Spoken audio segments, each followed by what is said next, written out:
अस्सलाम वालेकुम। क्या आपको कभी अचानक कमर के एक तरफ ऐसा दर्द हुआ है कि इंसान तड़प उठे? ऐसा दर्द जो बैठने न दे, लेटने न दे, तो हो सकता है ये गुर्दे की पथरी की अलामत हो।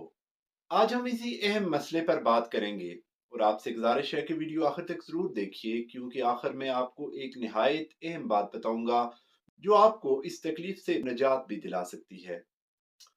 देखें, गुर्दे की पथरी एक दिन में नहीं बनती। ये आहिस्ता आहिस्ता बनती है जब हम पानी कम पीते हैं, नमक और मसाले ज्यादा इस्तेमाल करते हैं और अपनी रोजमर्रा आदत को नजरअंदाज कर देते हैं। शुरू में ये छोटे छोटे जर्रात होते हैं, मगर वक्त के साथ साथ सख्त होकर पथरी बन जाते हैं। और जब ये हरकत करते हैं तो शदीद दर्द, पेशाब में जलन और बार बार पेशाब आना और बाज औकात खून भी आना शुरू हो जाता है। लेकिन अब सवाल ये है कि इससे बचाव और इसका इलाज कैसे मुमकिन है। सबसे पहली चीज, पानी का ज्यादा से ज्यादा इस्तेमाल। दिन में तकरीबन 8 से 10 गिलास पानी लाजमी पिएं। नमक और मसाले कम करें। बाजारी और तली हुई चीजों से परहेज करें और अपनी खुराक को सादा रखें। अब अगर होम्योपैथिक इलाज की बात करें तो इसमें चंद ऐसी अद्वियात हैं जो मरीज की कैफियत के मुताबिक बहुत फायदेमंद होती हैं। सबसे पहली दवा बर्बरिस वल्गैरिस।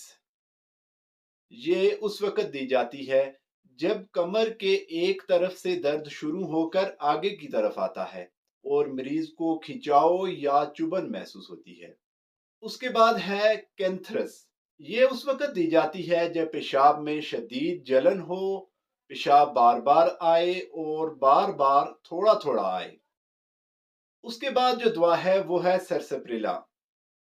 ये उन मरीजों के लिए बहुत फायदेमंद है जिन्हें पेशाब के आखिर में शदीद दर्द होता है और ऐसा लगता है जैसे रुकावट के साथ पेशाब आ रहा हो। लेकिन याद रखें, हर दवा हर मरीज के लिए नहीं होती। अपनी अलामात के मुताबिक सही दवा का इंतखाब बहुत ज़रूरी है। इसलिए खुद से इलाज करने के बजाय किसी होम्योपैथिक डॉक्टर से मशवरा ज़रूरी है। अगर सही वक्त पर मुनासिब इलाज शुरू किया जाए तो अक्सर मरीज बगैर किसी ऑपरेशन के ठीक हो जाते हैं। लेकिन अगर इस मसले को नज़रअंदाज किया जाए तो यही पथरी बड़ी होकर मजीद पेचीदगियां पैदा करती है। इसलिए अपने जिस्म के इशारों को समझें, दर्द को मामूली ना लें और बर वक्त इलाज करवाएं। अगर आपको वीडियो पसंद आई हो तो वीडियो को लाइक और दूसरों के साथ शेयर करना ना भूलें। अल्लाह हाफिज।